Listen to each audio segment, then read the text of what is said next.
हरियाणा विधानसभा चुनाव में मिली अप्रत्याशित जीत से गदगद बीजेपी ने महाराष्ट्र और झारखंड विधानसभा चुनाव में अपनी पूरी ताकत तो झोंक ही दी थी। अब दिल्ली विधानसभा चुनाव में भी वो किसी तरह की ढील देने को तैयार नहीं है। उसे भी वो पूरी ताकत के साथ लड़ने को तैयार है। इसी कड़ी में भाजपा झारखंड की तर्ज पर दिल्ली विधानसभा चुनाव में भी जेडीयू और लोजपा के साथ गठबंधन करेगी।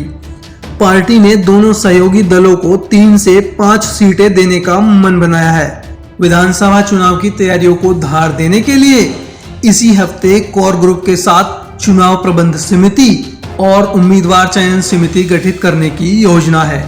दिल्ली में जीत का सूखा खत्म करने के लिए पार्टी पूर्व सांसदों, गद्दावर पार्षदों और वरिष्ठ नेताओं को भी चुनाव मैदान में उतारने की रणनीति बना रही है।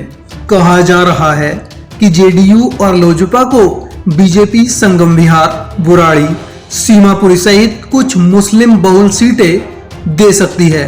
हालांकि यह संख्या 5 से ज्यादा नहीं होगी। दिल्ली विधानसभा का कार्यकाल अगले साल फरवरी में खत्म होना है। ऐसे में अगले साल जनवरी के अंत में विधानसभा चुनाव कराए जाने की संभावना है। दिल्ली के विधानसभा चुनाव में आरएसएस हरियाणा की तर्ज पर पूरी ताकत झोंकेगा। फिलहाल उसके कार्यकर्ताओं ने महाराष्ट्र और झारखंड में डेरा डाल रखा है। 20 नवंबर को मतदान के बाद सभी कार्यकर्ता दिल्ली का रुख करेंगे। ऐसे में इसी महीने के आखिरी हफ्ते में चुनाव प्रचार में तेजी दिखेगी। संघ की योजना घर घर संपर्क करने और नुक्कड़ सभाएं करने की है। यह भी कहा जा रहा है कि इस बार पूर्व सांसद प्रवेश वर्मा और रवेश भिगदुड़ी को विधानसभा चुनाव लड़ने का मौका दिया जा सकता है। दोनों नेताओं को लोकसभा चुनाव में टिकट नहीं दिया गया था।